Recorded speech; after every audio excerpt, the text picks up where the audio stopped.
So with that, it's great that you have all successfully finished the tutorial number 3 and tutorial number 4. If you have any questions or physics-based questions on these tutorials, then Professor Janani would be happy to answer. There were also some questions about the Courant number, and maybe that is something Professor Janani could address now. Good evening, people. So I hope the first day has been okay for you. Are there physics-based questions to what you did today before I come on to the Courant numbers? Are there some thoughts and physics-based questions that you have, which you would like me to speak to you about? Hello, ma'am. Yeah. Is it possible to modify mesh dimension or meshing after paraview command? Oh, well, see, the point here is you have to just redo it and you have to type the block mesh command again and then review it again.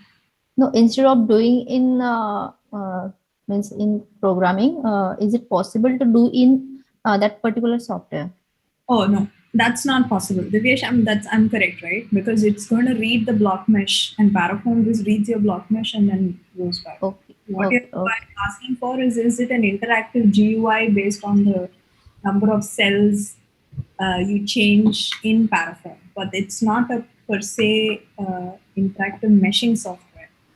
Okay. Hello, ma'am. Yeah. Hi, Vaibhav. Ma'am, if let's say if I'm making a more typical geometry and there are many blocks in it, so can I see the blocks in OpenFOAM directly? I mean, without compiling the block mesh dictionary, can I see the blocks? So when you mean seeing it, I'm trying to draw a parallel to something like Gambit or ICM CFD, where you mention some meshes and you're able to see it in front of you, the blocks. Am I correct? Yes. OpenFOAM does not have a front end.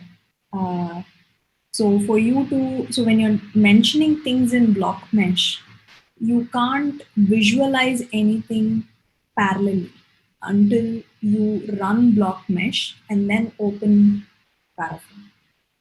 So it is, there are, like I said, that's the disadvantage, that there is no interactive GUI in place. And there are some GUIs which have been coded by people, but for 1 or 2 examples, they've done a GUI. But we are in the process of creating a GUI, at least starting to create a GUI, which might do what you need. Like, can I just mention the number of blocks and can I see it? So on and so forth. But currently that capability is not there. Okay, thank you. Good evening, ma'am. Yeah. Hi, Shashank. Actually, my question is pertaining to the lid-driven cavity case. So in the explanation, it is explicitly mentioned that it is used for validation of the CFD code. So what sort of validation exactly are we talking about here? I wasn't able to understand. Right. So typically, when you're writing your C, C++ based codes, the kind of solver that you're trying to build is very segmented. Now, what do I mean by this? That if you have, for example, let me just write out something for you, share my screen and write out something. So typically what happens is that you have an equation, which typically becomes your Navier-Stokes equation. So you have a del dot U term. And then you have a temporal term. I'm just going to write out the operators. So you have a divergence term, then you have a Laplacian term typically, and if it's momentum, you'll have the pressure term, right? And plus the source term. So typically when you're building solvers, what happens is that you start by adding term-wise, meaning typically you'll start with a conduction-related problem, okay, and validate it. so that you know that your Laplacian works perfectly fine. After which you will add, maybe you will add a convection term. So that will be a convection plus a del square dot u term, which is like a steady state term. Okay. Then you will add a pressure gradient term to it, so that you kind of solve it stepwise to ensure that every single act or coding that you do can be debugged if it doesn't have a bug in it, or if it's not, it's generating some value but unphysical value. If you start out directly to write this entire equation as you see it, if you start to write this entire equation as you see it, you might have errors. Now, after you've done this stepwise addition, right, and the first problem you want to check, you need to have a very, very simple problem. So typically the square-driven cavity is a closed domain where you do not really have anything coming in and out. So there are no boundary fluxes or boundary errors. If anything, it's a closed domain with the lid just moving at a velocity. So this contained geometry is the first validation test for your continuity momentum equation, which is why it is a popular code. And if you look at the structure, it is very conducive to align it to a structured grid like you did. So the testing becomes even more easier, because more complex geometry, then you are looking at skewed meshes. You're looking at trying to refine some regions more than the others, maybe even use unstructured mesh. So the geometry, the boundary conditions help facilitate a very, very simplistic first round validation check of your code. Does that make sense? Yes, ma'am. But I still have a doubt. What exactly is meant? Do you mean that the top wall is actually in motion? It has some velocity? Okay, so now the first, I think your question is relating to how physical is it, if that's what you're asking. Yes, ma'am. Typically, if you can imagine a container, right? And maybe a huge tank. There is a conveyor belt on the top, okay, which is moving. And you have some hot metal there. I'm just trying to extrapolate. So if you imagine a conveyor belt that's constantly moving, and you have a tank of water with the top layer of water in touch with that conveyor belt, right? So it is going to move, the layer next to the wall is going to move with the conveyor belt. Maybe it's used to remove heat. You're not solving the temperature equation now. But if you're just going to study the flow field, you're looking at that water layer traveling with that conveyor belt. The conveyor belt keeps moving. It's a very long conveyor belt. And the water hits the wall of this small tank before that. And then it's going to circulate within the tank. So your top, so when you're talking about, so this is another subtle difference which people have to understand, right? So when you talk about something called a domain, right?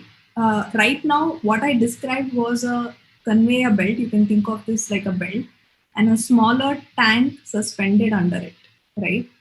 So typically, people will visualize, for CFD, they will visualize this conveyor belt moving with that tank.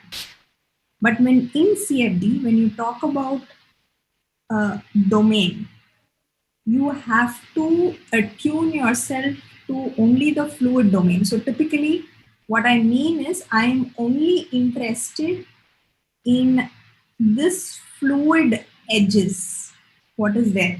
So when you think about just the fluid, because I'm modeling CFD, then you're looking at this fluid, which is there in that square box, and the top layer is a fluid. That is all is your domain of interest. So when you're saying a boundary condition of movement, what you mean is that you're not actually simulating that conveyor belt, but you're actually simulating that layer of water which is touching that conveyor belt. And you're saying that water, because it is in touch with that conveyor belt, is moving with that velocity. Does that make sense? Yes, ma'am. I understood. Thank you. Okay, so that's where the no slip condition comes. Absolutely. The no slip condition essentially does not mean that your fluid doesn't move, but it is moving at the same speed as your body. Okay. So in connection with that, there are a couple of points, and there are no further questions. There are a couple of points which I would like you to think about, because we started off with this square driven cavity, right? So we had,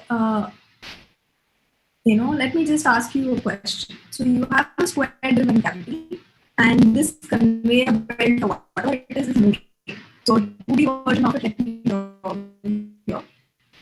Okay, so what I was starting to say was, since we started talking about the square driven cavity, let's just delve on it a little bit. So this is the 2D version of the square driven cavity. And the first question that I have for you is the flow. How do you expect the flow to be? You did see it, it was circular. Okay. So my question here is, do you expect it to be a steady flow or not?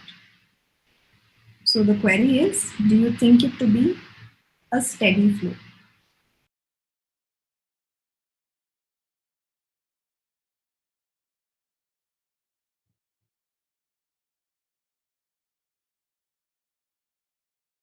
Ma'am, my guess is it will be a steady flow, ma'am. It's going to be a steady flow. Why do you say it's a steady flow? How would you define steady flow? Well, if we could fix a position and then at various points of time, if we could take a particle passing through that position, it will be having the same velocity. Absolutely. So you're looking at something steady if it's unchanging with time. And so you would technically solve this as a steady problem, right? So the question here is, in your case, in your tutorial, you did solve it as a transient, right? So many people have, so the reason I brought this up is, given a problem, there is always a question whether you have to use a transient solver or a steady solver. Okay. So why is it that we used a transient solver, and is that okay? Is the second question for this particular problem. Okay, let me try and answer that. So it's not wrong, except the focus should be on what is your interest of study. Let me give you two scenarios. So I am interested in case one, I am interested in what is the flow that will cause maximum circulation in my square driven cavity, maximum mixing, right? So I take one box, which is here, and another box, which is here. In the first case, I'm going to be moving this with 5 meters per second. And maybe in the second case, I move it with 10 meters per second. I'm just hypothesizing. So my rotation in the first one might be smaller. The rotation might be faster in the second case. Correct? So here, what am I interested in? I'm seeing which case gives me more mixing. Meaning I am only interested in that state, final state, when everything is steady and everything is rotating. Think, for example, your washing machine, right? So I am interested which case is giving me maximum mixing, steady mixing, but maximum mixing. If then that means I am interested in the final state of mixing, right? The final state, the unending, unchanging state. So then I do a steady state separation. But if I am interested in the trajectory, that is trajectory from a stationary fluid to a highly mixing fluid. So maybe I'm saying, which is the case where I will get very quick steady state, right? So I'm interested in studying something about the transient change from a non-moving fluid to a moving fluid, something I want to monitor. Some fluctuation I want to monitor locally at some point. Then I do a transient simulation because I am interested in the trajectory. Okay, so the same problem, it is important for you to know if you're interested in a trajectory of some evolution, because this is nothing but, so you might say this time is actually pseudo time, meaning my fluid is stationary, I'm moving to a steady state. This is not real time, right? It is not. But how does your, for computation purposes or for testing the efficiency of your code, you want to see how this solver evolves. Then you want to talk about a transient issue. If it's a steady state problem and I'm only interested in the final state, then it's more efficient to do a steady state solution. Is this okay? One more point. If I do a transient analysis, which is what I've done now for a steady state problem, as your transient moves, it will converge to that steady state. Okay? So as your simulation runs, it comes to that steady state automatically. It's just not more efficient. A steady state solver will not have that additional time loop. That's the only thing, and it's more efficient. Okay. So to any problem, for example, once through steam generators, heat exchangers, where you know from the beginning to the end, for n number of days, the flow field won't change. It's going to start from fully water. It will change to some amount of vapor, lot of vapor, and fully steam, right? So from the beginning of the pipe to the end, if I look at day 10 or day 100, from the beginning to the end, it's going to be the same. It's sufficient if you do a steady state. Okay. If your interest is that, say it is plant starting day, first day of the plant, and you want to simulate from fully water, you start off with a fully water thing, then you start heating, and you want to understand when it becomes that transition to that fully water, little bit of steam, lot of steam, and only steam, that state, then you do a transient. Okay. So icofoam is a transient solver. Simple foam is a steady state solver. There is one more distinction about laminar and turbulent. We'll come to that tomorrow. Okay. So are there any questions regarding this? Because the first question that always students ask is, when do I use a steady state solver? When do I use a transient solver? Pretty obvious in this simple case. But once you go to industrial applications, then the doubts arise. So the focus should be, what is your focus of study? Okay. Questions about this before I go on to the Quran number? Hello, good evening. Yeah. Yes, ma'am. Is it possible to import a CAD file and mesh it here? Yes, I think so.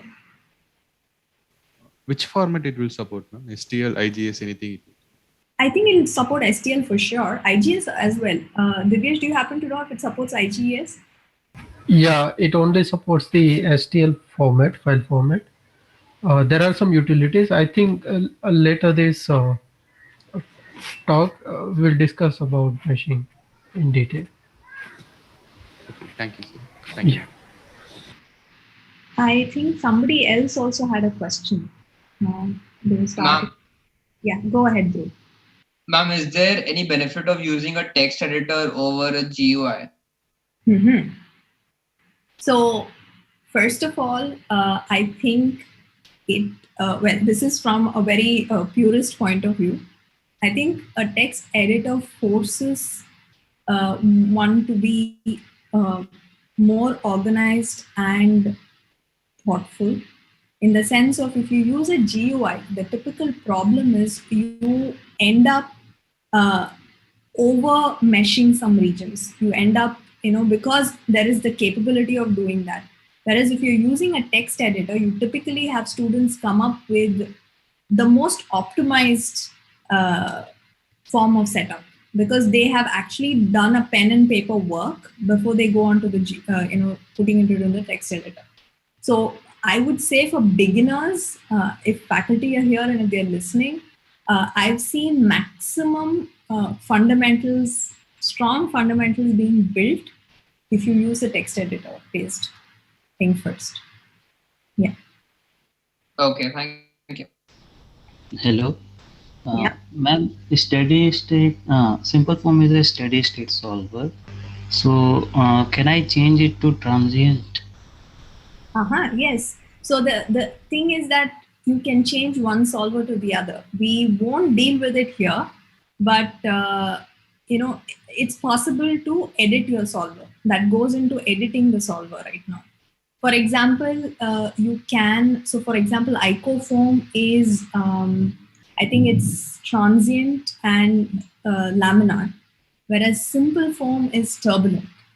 Now, if I want to just simulate laminar in simple form, I can. I can rewrite the turbulent as laminar.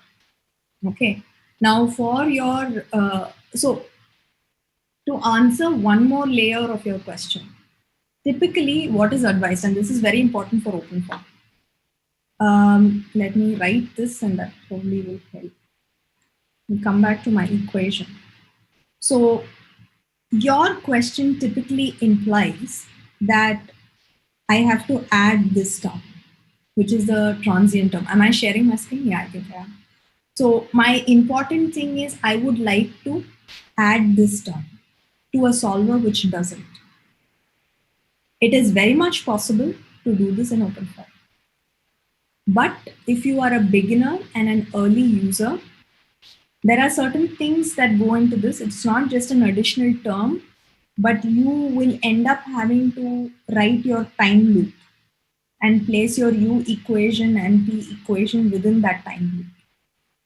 So you will have to ensure that all those loops are correctly in place. It is doable on OpenFOAM. But what is advised is identify a solver which has the closest number of terms to what you need. Okay. Typically, source terms can be easily added. Pressure gradient terms can be easily added. Okay. Trouble comes when you're dealing with diffusive term, convective term, and the transient term, only because, how to put it without making it too math. All these terms, see, all the source terms will directly go to your right-hand side, which is your solver, which is much easier than these terms are going to actually affect your main matrix solver. So that means your solvers, your discretization schemes need to be checked quite carefully. Okay. So interchangeability is possible, but much easier for an advanced person. So the first round of advice, typically pick solvers which have as many terms closest to your equation. If there is a transient solver, stick to transient. You can run a steady state in transient, like we did today, because if you run the transient solver, it will just become steady. But converting a steady to a transient implies you have to add a term, which is a key term, and that typically gets into your time loop and all that, which becomes slightly dicey. It brings into idea the Coulomb number and all that. Does that make, very simplistically I'm explaining. Is this okay? Yes. Hi, Professor. Good evening. Yeah, hi. My question is, in one of the problem, it is activity problem. There's a section where using the transport properties, the constant folder, there's a strange way of describing the kinematic viscosity. Okay. It has been actually derived from that norm of the velocity with Reynolds number. So here the question is, the viscosity is actually a property of the material. And then speak up louder, please. Sorry, I'm not able to hear. The viscosity is? Viscosity is a property of that fluid, right? Okay. And why we are defining it with the Reynolds number instead of defining viscosity independently? Okay, so is this the solver that you're talking about that you used in the spoken tutorials today? Yes. Okay, so now with regard to viscosity, there are different ways. If you're talking about the kinematic viscosity, yeah. I haven't looked at the icofoam solver, but typically when you're dealing with non-dimensionalized versions, right? So you would have an RE term sometimes in the other side of the equation. So this could be a possibility of a non-dimensionalized version. So you're talking about viscous force versus so Reynolds number is nothing but inertia versus viscous, correct? Yes. So is it a modified version of that?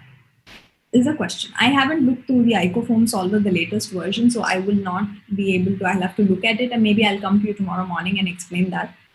But my thought is, I agree with you that viscosity is a fluid property, and your question simply amounts to why bring in a flow property for a fluid property. But is it a way of non-dimensionalizing the system and dealing with it slightly differently? I'll have to check that. Okay. Hello, ma'am. Good evening. Manu here. Manu, hi. Hi, ma'am. Yeah. So, coming to the open form solvers, when we take a particular problems where we have a velocity inlet boundary condition or mass flow inlet boundary condition, or pressure outlet, or even the defined mass flow outlet at the exit side, right? So, from different solvers like a simple form, or even icofoam, or even a multi-phase solvers. How do we know that which particular boundary conditions to be defined in the the P file or U file kind of thing? How do we know that initially? Like which boundary type should be used for a particular set of problem? Okay. Because my concern is like I am familiar with Fluent. Sometimes whenever I solve simple problem comparing Fluent and OpenFOAM results, I see a difference in the solution. So many times I get stuck in that point. So I just want to know, how do we pick right boundary condition for a particular OpenFOAM solvers? So typically when you say, let me go back to a more simplified version before coming to about Fluent and OpenFOAM, right? So for example, if you have flow through a pipe, okay, and I'm trying to decide on my boundary conditions. So the flow through the pipe can have several ways of setting it up. I have, say, a 2 meter long pipe and flow is happening. This is my inlet and this is my outlet. So I have a specified mass flow rate and this is the pipe wall, so no slip for the velocities. Maybe I set 0 pressure outlet, and so that back calculates my inlet pressure. Okay, this is standard. If I want to solve the same problem in, say, a shorter length of the pipe because of computational capabilities, I can only simulate, say, 0.1 meters. But I do know that the flow will reach the fully developed condition. I'll talk about this a little later, and then it's going to remain unchanging. The domain doesn't change. So instead of solving this entire 2 meter length, I presume that there are several such 0.1 meter long tubes, one after the other. And what is exiting this will enter the next section. So I say, okay, solver, see that I'm exiting here, but I re-enter here. So the domain is again there. You're just telling the domain you're entering back again, you're entering back again, and you're moving through a distance of 2 meters. So the same problem, I have basically in one condition given a boundary condition, which is pressure outlet at 0. Okay. Now in this case, I will just have to say that it's a cyclic boundary condition. So the solver will know whatever is coming out, it's patch in here. But will that do the job? Not always, because you'll have to, not without getting into too complex things, you'll have to add a pressure source.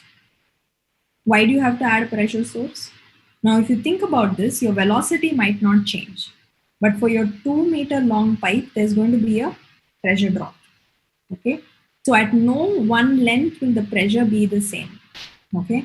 So I can't give a cyclic boundary condition unless I tell the solver that you will have to reduce the pressure every time you go into the next loop. Okay. So your boundary conditions are closely tied with even, see here I'm showing you the same problem. It's a pipe flow. Everything else is the same. I'm just solving a larger pipe and in another case a smaller pipe. Okay.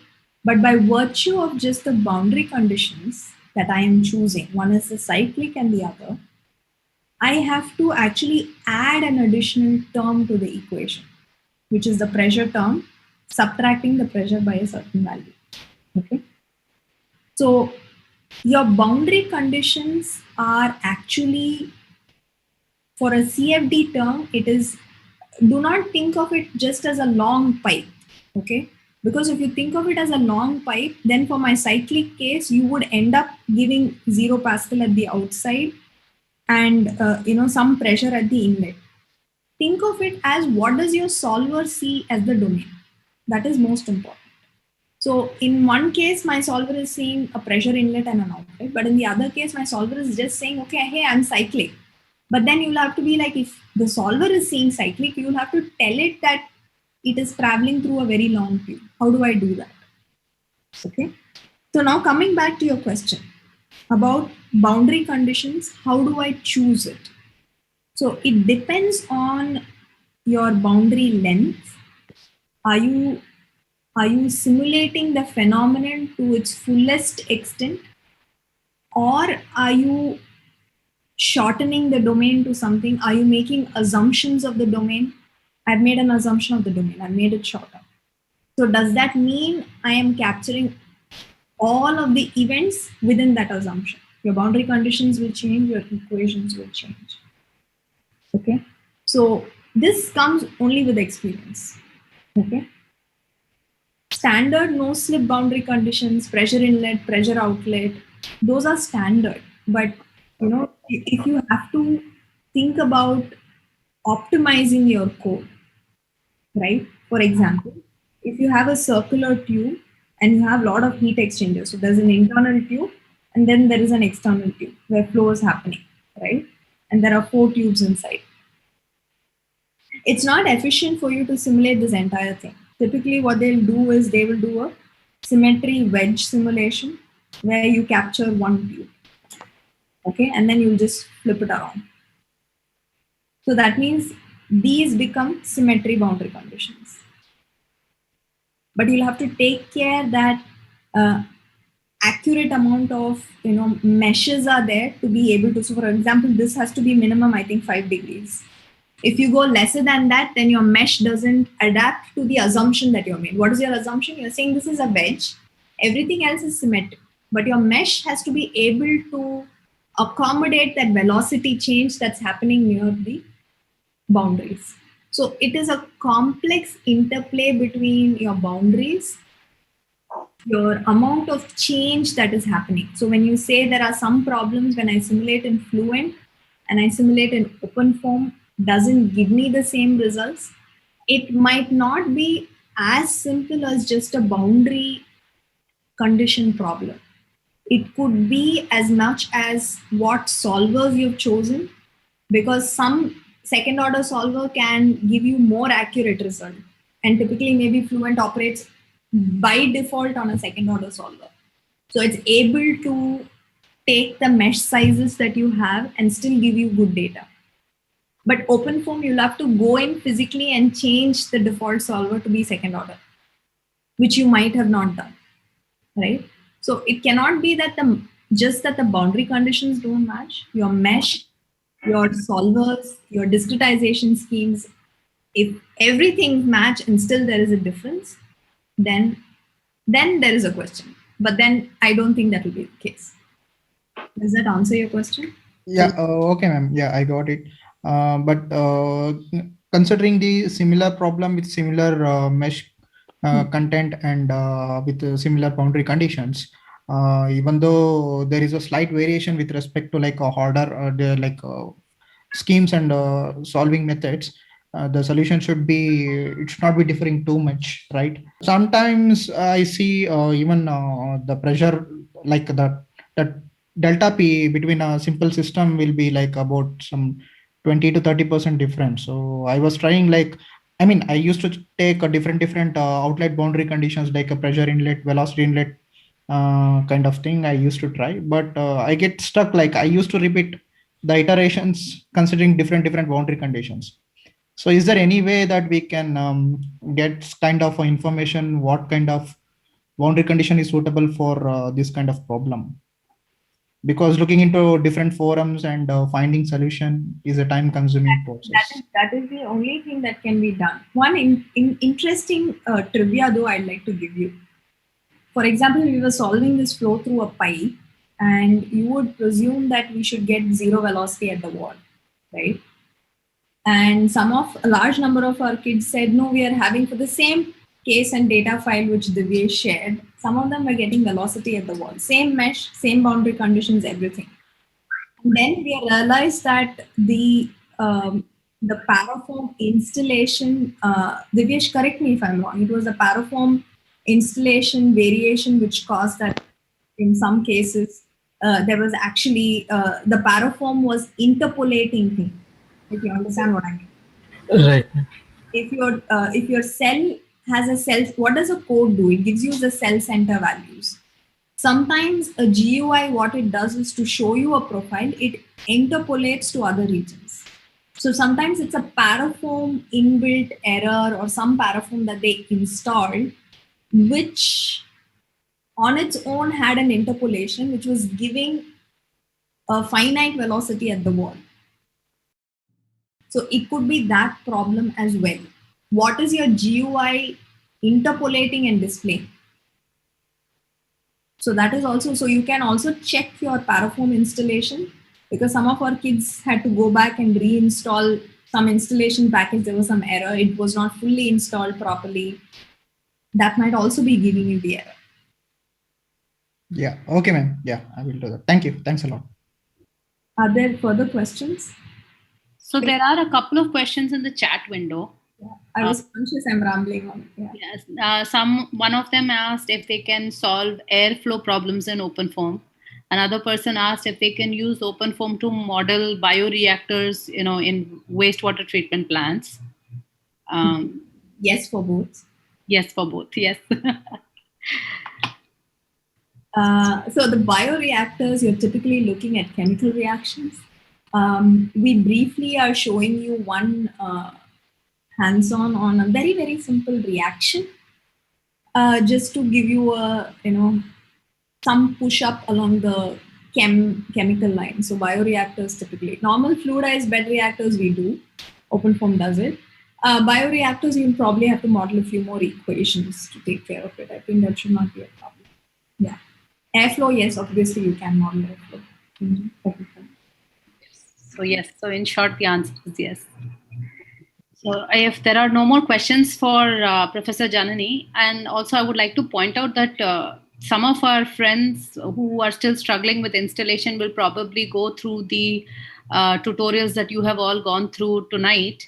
And I'm sure they will have similar or more questions.